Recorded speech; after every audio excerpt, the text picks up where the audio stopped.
Chào mọi người, tiếp tục cái chương trình giảm giá của hãng DESA thì mình sẽ tiếp tục giới thiệu cho anh em một cái mã sản phẩm nữa, đó là cái dòng máy khoan có cái mã là AGZ0510-A.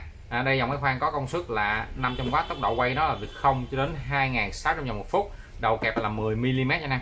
Đó, anh em thiết mũi đầu mấy nồi nè là đầu kẹp tự động á, anh em xài nó không cần phải cái mũi để dặn nó rất là phức tạp ha. Đó thì đây là cái dòng của hãng DESA, bên cửa hàng mình đang bán con này là có 500.000 thôi anh em, rẻ như bèo luôn ha, mà được giảm giá cho anh em 5%, còn có 475 cho con này thôi, 475.000 nha anh em. Trời ơi, rẻ thấy thương luôn à.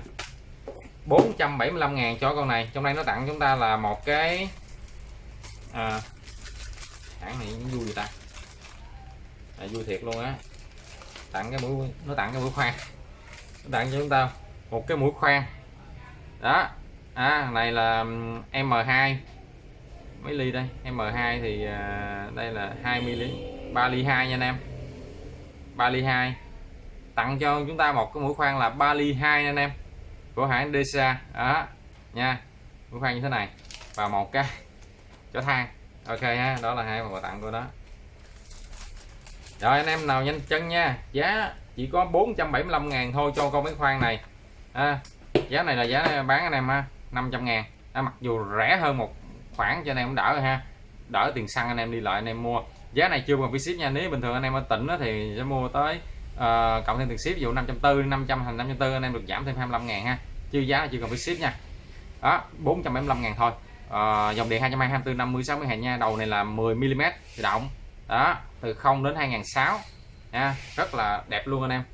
Hàng DESA thì được nói thì làm cái màu sắc và cái này thì nó sẽ không thể nào bằng in khổ và sâu thồ như được, nhưng mà được cái về cái chất bên trong nha, cái chất bền bên trong ha, cầm rất là chắc tay, rất là nặng ha, và có một cái gì đó nó cứng cáp anh em, nó mang cái dáng dấp như là Makita đó ha. Đó, đầu kẹp anh em ha, những cái đầu này rất là tiện dụng nha, chúng ta chỉ cần không cần phải cái đầu dặn ha, suốt ngày chúng ta phải cầm cái đó thì mất đó không mở được thì nó rất là phiền. Công tắc đảo chiều trái phải ha, điều tốt ở đây, công tắc này cũng rất là xịn nè, cứng ngắc luôn nè anh em thấy không. Đó là cái nhựa xanh xám DESA rất là đẹp luôn, giá chỉ có 475.000 thôi, rẻ sập sàn luôn nha anh em. Ok, nghe tiếng máy nha. Wow, rất là phấn khích ha.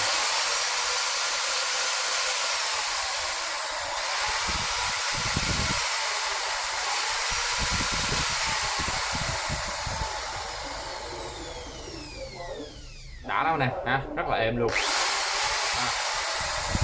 Cái tiếng đó là cái tiếng má rất là êm ha, chứ không phải là tiếng ồn.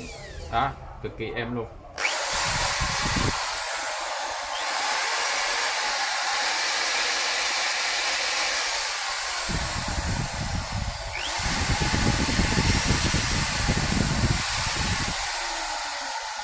Thì với con này thì mình nghĩ nó đi khoan món vít đều ngon, những anh em nào bán trần thịt cao nó chơi con này cũng rất là ok luôn ha.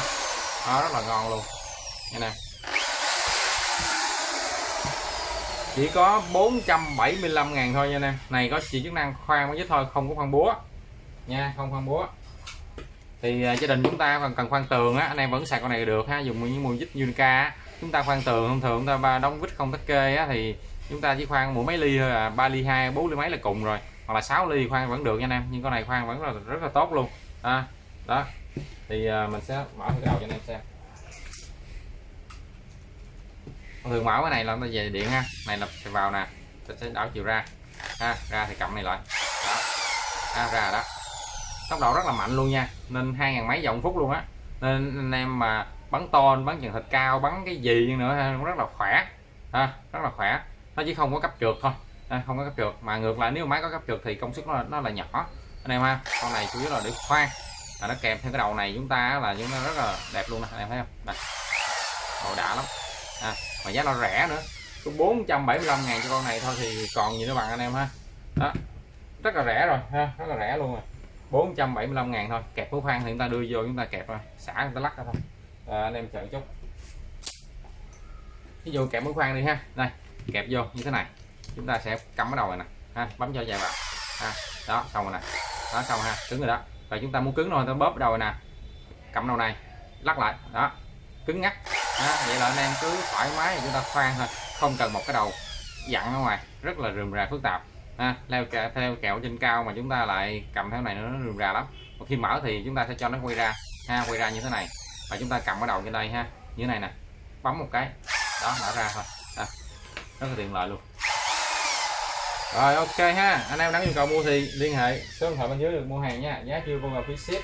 Giá giảm hiện tại bây giờ chỉ còn có 475.000 thôi anh em ơi, nhanh tay nhanh chân ha. Chương trình áp dụng đến hết tháng 10 nha, hết tháng 10 và cuối tháng 10 thì tùy theo cái số lượng hàng tồn kho của mình đó nha. Đó, rất là đẹp luôn. Hàng đưa xa đường cái cầm cái gì cũng cứng cáp chắc chắn đó. Hàng này thì mình sẽ đem xuống trưng bày với anh em anh em mua thì ghé cửa hàng xem. Đó, có hàng mẫu đàng hoàng rất là đẹp. Rồi ok, 475.000. Anh em nhu cầu mua liên hệ số điện thoại bên dưới nha. Cảm ơn, xin chào, hẹn gặp lại.